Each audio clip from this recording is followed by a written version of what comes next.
This was one of those weeks where the news cycle was screaming about apocalypse, then actually, never mind. So, we're going to talk about something a little different. Hungary. Viktor Orbán loses after years of looking untouchable after turnout hits the kind of numbers that says the spell broke. But today isn't about Hungary as a news story. It's about what has to change inside a group before people stop assuming the outcome is inevitable and start acting like their actions matter. This is Shrink the Nation. Let's go. This is Shrink the Nation, a podcast for thoughtful, informed adults, preferably holding a drink and definitely holding a thought. The views expressed here are ours alone. They do not represent our employers, institutions, licensing boards, government agencies, bourbon distilleries, or most emphatically, our families. They've been very clear about that. This show is for education and entertainment only. Nothing you hear is medical, psychiatric, legal, or professional advice. We're clinicians, not your clinicians. If something we say stirs you up, that's not a crisis, that's a journal entry, or an email sent politely. We're here to challenge ideas, not diagnose strangers on the internet. And if you are in real distress, please reach out to a professional who can actually help you. All right. Hey, I'm David. I've got over 20 years in the military. I am still somehow board certified psychiatrist twice over. Today, I'm enjoying a nice IPA Hmm, because why the hell not? Why the hell not? Hey, it's Rob, 30 years in the military and 26 in psychiatry, board certified as well. Just once over there, not twice over. And I am actually making a very long drive right now. I think it would be borderline irresponsible and clearly illegal for me to be drinking anything. So I'm actually sipping on some coffee, iced coffee specifically, and being very cautious about the laws of the road. Yeah, shit. For the time of day it is currently, that's a bold move to be drinking the iced coffee. Well, got a long drive ahead. I hear you.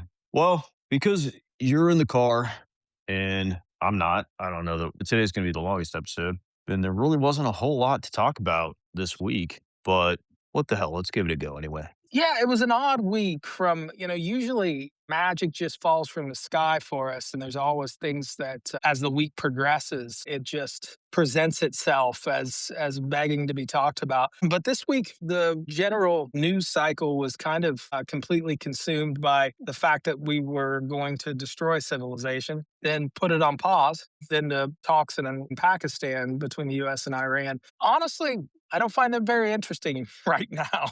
So let's talk about something else. Yeah, not really much to talk about domestically, but we did just find out that Hungary has elected a new president, prime minister, something. Viktor Orbán. Surprising. Very surprising. He's very much a dictator. What kind of turnout does one need to get unelected as the dictator of your country? Well, as it turns out, about 70%.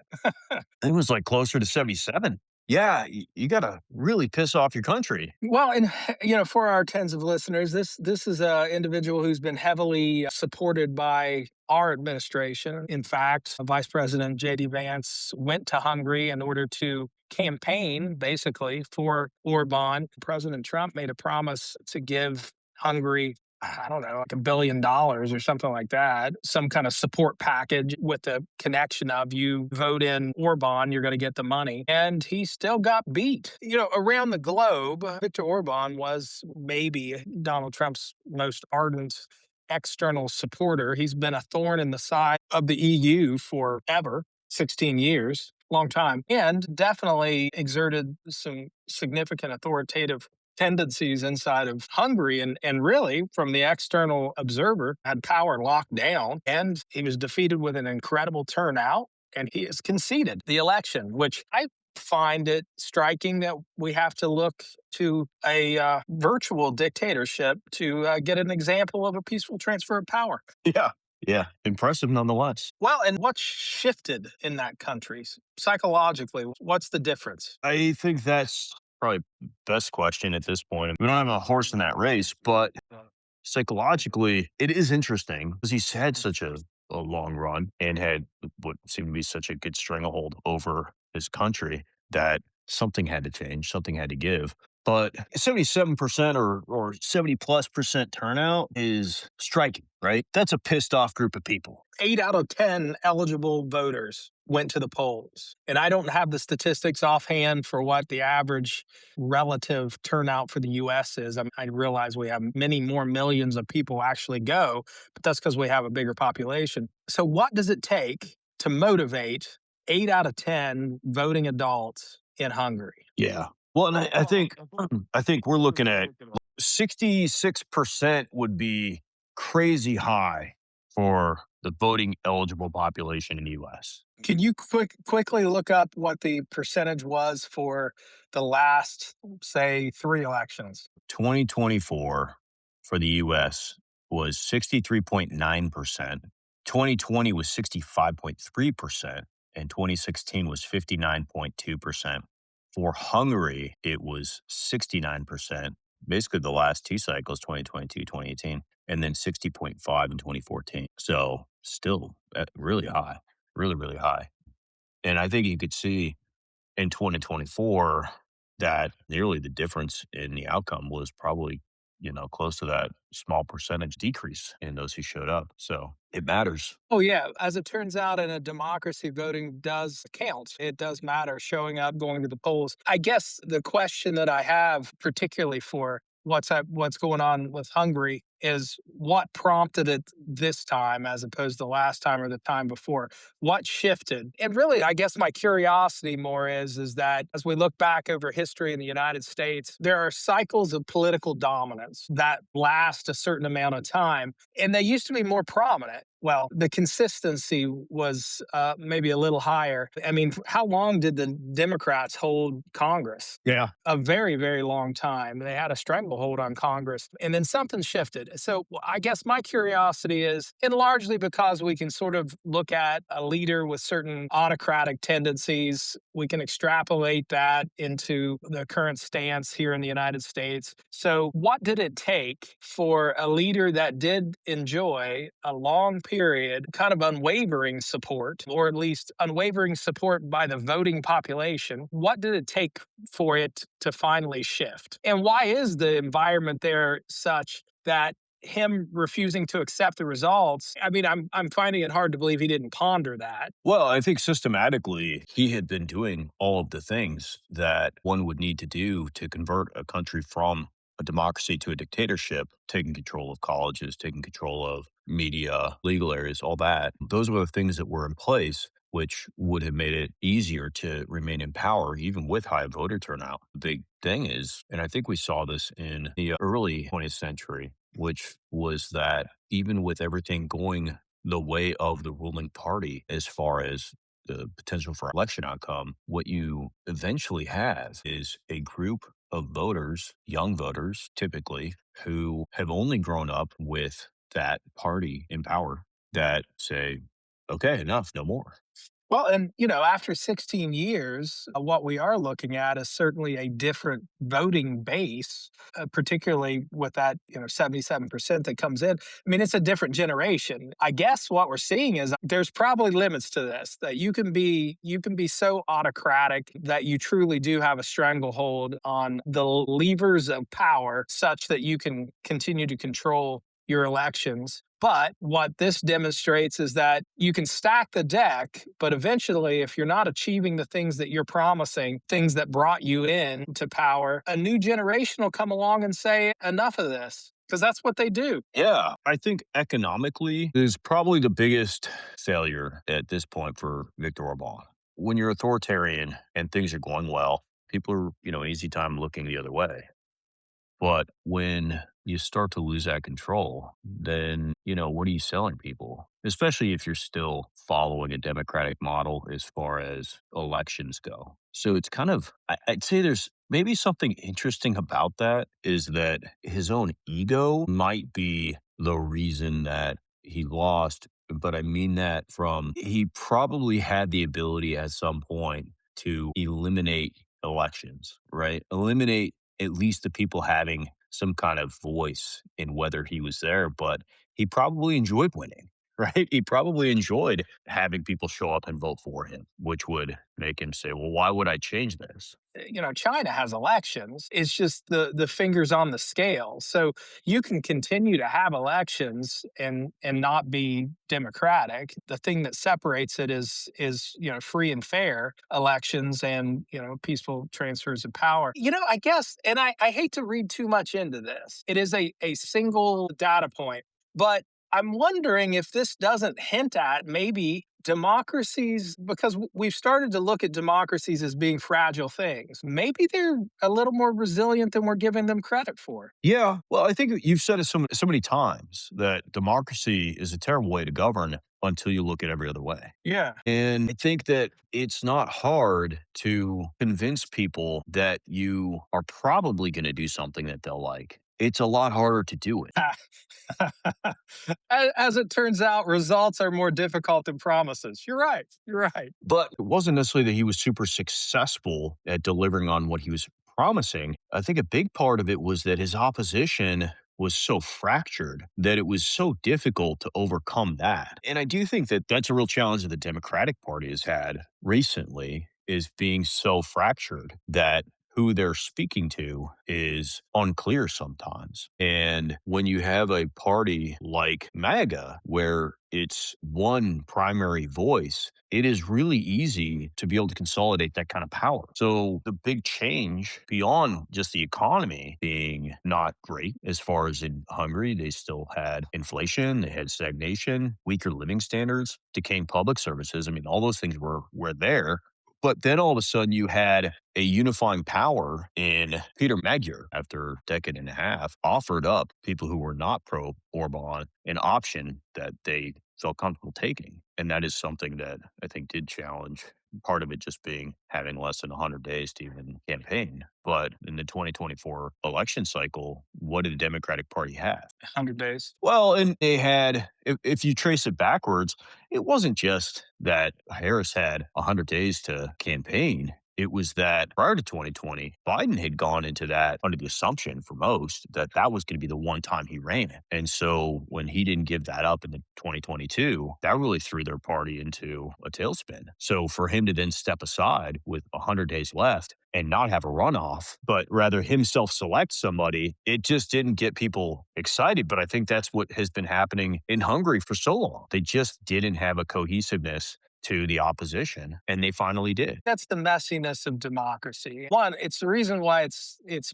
a powerful form of government in the grand scheme. It is also why it's so messy in the short term and at any given moment in time, because we are talking about trying to gain a plurality of people to support. One of the problems that I guess I've seen over the last, say, 15 years is that things weren't bad enough to elicit the kind of unity that it requires. Whereas on the Republican side, when they adopted sort of the MAGA movement, they honestly felt like things were bad enough. They really did feel like an existential threat to their way of life. And there's a lot of reasons for that. And if you follow this show, we've talked about tons of these reasons, the changes in culture and society, et cetera. I guess the issue with the Democrats over the last 8 years, 10 years has been the nature of what fires them up to vote. And it is a very fractured coalition of people. So what they're interested in, what they feel is important. When Biden defeated Bernie Sanders in the primary, there were a large number of people. Now it ended up Biden still won, but there were a large number of people that said, if it's not for Bernie, I'm not voting, period. And therein lies the struggle with turnout, the struggle with achieving a coalition that can elect. And I guess what we see in Hungary is that if you wait long enough, and if the dictator does not exert the kinds of controls that make it impossible, just basically suspending elections, eventually it gets bad enough that people unify. What sucks is we've got to let it get bad enough before there's that unification. Yeah, it does, but that's what gets people excited to vote. Most people are single issue voters. Yeah. So they only want to vote when they have a thing to vote for. And don't get me wrong, there's a lot of disillusionment to voters feeling like their votes just don't matter. And in some ways, that is kind of true. Your single vote may not make a damn difference, but if you're feeling that way, then what are the odds that 1,000 other people who might have voted feel the same way, or tens of thousands, or a million? That's where that matters. But when things do get bad, and it is much easier to blame the party in power for when things get bad, even though you and I have spoken about this before, some of this stuff that happens has nothing to do with who's currently in power, with the exception when a president goes above and beyond to make executive decisions that they otherwise wouldn't typically be able to make, and then starts to really put their finger on the scales of like the stock market, the economy, and stuff like that.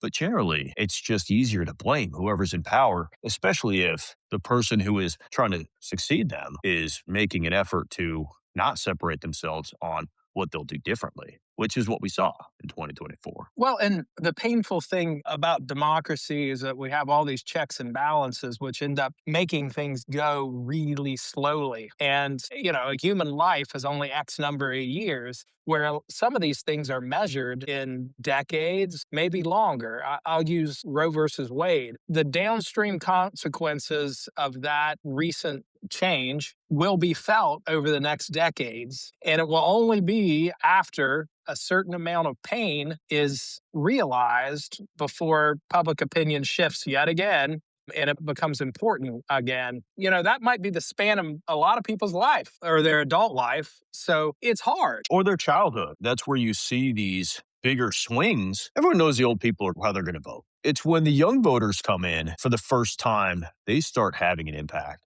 That's where things do seem to make wild shifts. And it has so much to do with what their reality is because these things change on the margin. They do. It's so close that it really does come down to just that 1 or 2% of people in certain states. It does. And what you're making me think of is that existing in a democracy requires a certain ability to sit with uncertainty in a different way than, say, living under an autocratic leader does. There's more anxiety that's associated in a democracy than in an autocracy, or at least the anxiety is different. I suppose worrying about the secret police busting your door down is anxiety, if not outright fear. But what we have to do is sit with all the mechanisms, all the checks and balances. It's 2 steps forward, 1 step back. Anytime you're trying to make, big change, that's how it's supposed to be. That's how it's designed to be. Because of the tyranny of time,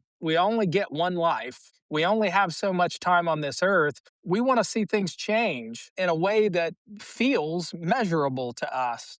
Whereas most change actually happens on a glacial scale that doesn't feel measurable, that creates uncertainty and anxiety, and it leads people to be attracted to simple solutions such as only I can fix it. That's a simple worldview. I hesitate to call it childlike, but it is certainly a black and white worldview that is certainly alleviating of anxiety. Well, and it strips away nuance. It's just less complicated to think about. Absolutely. But when you're trying to touch somebody on an emotional level, it's so difficult to do that when you were using realistic, measured speak. Yes. It just is. How many times a day, or a week, I should say, in your life as a psychiatrist, does somebody come to you with something that, it's charged, it's emotional, it's so one-sided. And our job is to calm that down by looking at it from multiple directions, from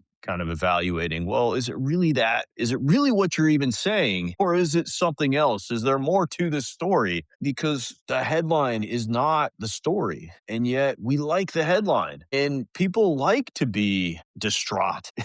They like to be upset.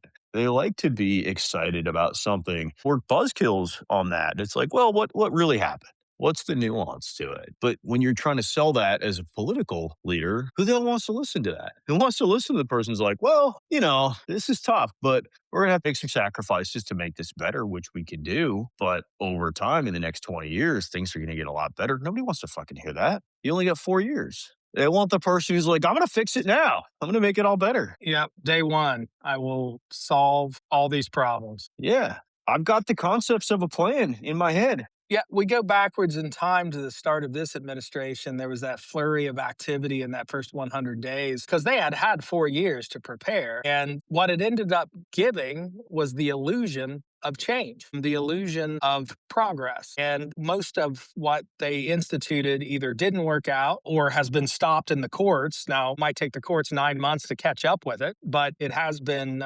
halted. And that illusion of change resulted in a great deal of support among the base, particularly the Republican base. The difference being is that the illusion of change is really not how democracies work. And how do you emotionally attach to a voter base and be reasonable? And I don't know. I mean, some people have that magic ability. I think Obama had that ability. Bill Clinton had that ability. Actually, I mean, George W. Bush had that ability where he did emotionally connect. Well, certainly, depending on your political bend, you can talk about who was reasonable and who wasn't. But at any rate, I think we've killed this topic. Here's a question for you. I just want a hot take. We don't have to go into this very deeply. But when you read that the United States has decided to barricade the Strait of Hormuz, what was your gut reaction to that? My reaction was trying to relate this to on a personal level. If I walked into your house and I shot you in the leg and your response was to pull out a gun, tell me, you don't shoot me in the leg. I shot myself in the leg. That's what this feels like. You know what I immediately thought of was your kid that said, I didn't poop my pants, you poop my pants. No, it would be like In reverse, obviously. But it doesn't work. See, it does have that childish logic to it, and that's kind of where. So I get that. It would be like me telling my kid that I'm going to take away their cell phone if they get bad grades, and so they smash it with a hammer in advance, yeah, so that I don't have that control over them. well, and That's what it feels like. I think you've nailed a scenario. And for our listeners, if you're not, sucking in the latest political news like it's heroin straight through your arm like I do. Oh, I boil it on a spoon with a lighter, and I just inject it Yeah, directly into my cubital fossa. the US has announced that they are going to barricade, we are going to barricade the Strait of Hormuz. Now, so everyone's tracking. Part of the problem currently, the only leverage that Iran has is that they're blockading the Strait of Hormuz and restricting, a very significant portion of the world's oil from the world, which is why as I'm driving to stop and get gas, I'm paying 4.20 for a gallon of gas. Oh, that's lovely. I paid five something, 5.50. Actually, it Okay, went so down. It went down. So I think I paid 5.50 something this okay, weekend. well then Yeah. I won't complain. But so us barricading the Strait of Hormuz does not fix the problem. The problem still exists. We're still going to have limits to the world's fuel. It's still going to result in probably a world recession, an economic crisis that will be years to resolve. But we can say we did it. But we did it. Well, We did this time. now, in defense, honestly, there's some nuance here. I don't want to overly black and white it. In defense of the least bad decision, which is sometimes you got to make the least bad. Really, part of what they're doing is stopping those few ships that are getting through or through the strait by paying Iran. So they don't want Iran to reap any rewards from this blockade. So in theory, they're trying to remove an incentive from Iran. In practice, the problem is still there, and Iran still holds the cards. I mean, I get it economically. It does make sense. Yeah, we don't want Iran to make any money from their own blockade. Cool. But that's kind of like being in a battle with your neighbor because their fucking lemon tree is hanging over your yard and drops leaves in it and you don't like it. And your method of getting them back because you don't want them to profit off the lemon tree is to go like bust up their kid's lemonade stand on the street where they're selling lemonade for $1 a cup. The fundamental problem still exists. That's what Yes. this is like. Yeah. We'll see how it plays out. It's just like how much money are we preventing Iran from really getting by doing that by, continuing our own misery. So Yeah, I don't know, and honestly, I'm still flummoxed by a path forward. I can't envision particularly with the breakdown in talks. The fact that Iran has signaled that there is no amount of pain we can inflict upon them from the air that will get them to capitulate. Of course, that might just be big talk. Who knows? But yeah, I'm flummoxed. Not seeing this one end well. No, no. Well, and remember your prediction that we'll have boots on the ground within a few weeks is still unfulfilled, but I think we still have time before you're wrong. I want to see a drawdown before I'll call you wrong. I'd love to stand before our tens of listeners and say, I was wrong, completely missed that one. That would make me happy. Yeah, I think it'd probably make a lot of us happy. I think it's ridiculous. I think we might be shooting ourselves in the foot, but it's a way to go, I suppose. And it's probably, I mean, but probably better than the threat that we were making before to just wipe Sure. out their entire country, including civilians or whatever. And, the war crimes that would probably be attached to. An entire civilization never to return again. Yeah, that's probably That maybe would better. shit got dark from the movie Anchorman. That really took a turn. I stabbed a man with a trident. Brick killed a guy. You should probably lay low for a while, Brick. You're going to need to find a safe house. Yeah. All right. You got any prescriptions for this messed up world? Yeah, I do actually. A key, if we look at Hungary, is that sometimes you just gotta give somebody enough rope to hang themselves. And if you're patient, sentiment will change. It will change. It's changed. We're coming up on 250 years of this experiment, and we've seen nothing like this before, but a lot of lessons are being learned. And given enough time, this is surely showing critical, measurable points that whatever it is that we're seeing is not successful, and people will eventually catch up with that and change their mind. So be patient and vote. Yeah, be patient and vote. That really kind of plays into mine as well. That you can't say you love democracy and say you hate checks and balances. They're just part and parcel. It's how we protect ourselves from rapid swings. It's how we protect ourselves from autocracy. It's how we maintain our democracy. So if you love freedom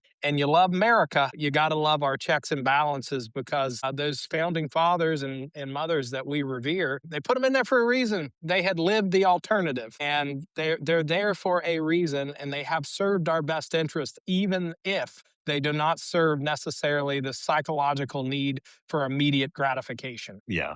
To add to that, I do think it is entirely fair to go back a decade plus and really question some of the actions that were made by Democrats and Republicans to make changes to certain rules to squeeze in their own policies that has kind of led up to a lot of what we're seeing now. It's hard to stay high and mighty and look at the past and say you're infallible. Well, the truth is, I think this is what we're seeing is the culmination of a lot of people not being patient, people being frustrated with the way things were and wanting to force change. Well, when you do that down the line, other people might do it a way that you don't like it. Yep, it chums the water. Yeah. Yeah, that's a great analogy. Yeah, when you start stripping away the guardrails, even if you think you're doing the right thing and you're trying to get change, it chums the water, and then the sharks come, and we don't like sharks. No. Well, no, some people do. To understand how a democracy works is to understand that somebody is going to be out there liking whatever it is there. Doesn't mean everyone does. It just means enough people need to. Right. But also taking shortcuts to have a now win rarely works out in the long term. And that's psychiatry. I say this all the time is that the shortcut answers to your problems are rarely the long term solution. Finally, go down in that basement and get that raccoon carcass. Throwback in a Walmart bag. Absolutely. All right, buddy. Gotta love that throwback. Well, I think that's pretty much it for our show today. So thank you so much to our tens of listeners for sticking around with us. We really appreciate you. Go ahead and hit subscribe, like, send it off to a friend if you can. Thank you so much. So we're going to cue up that music and we are out.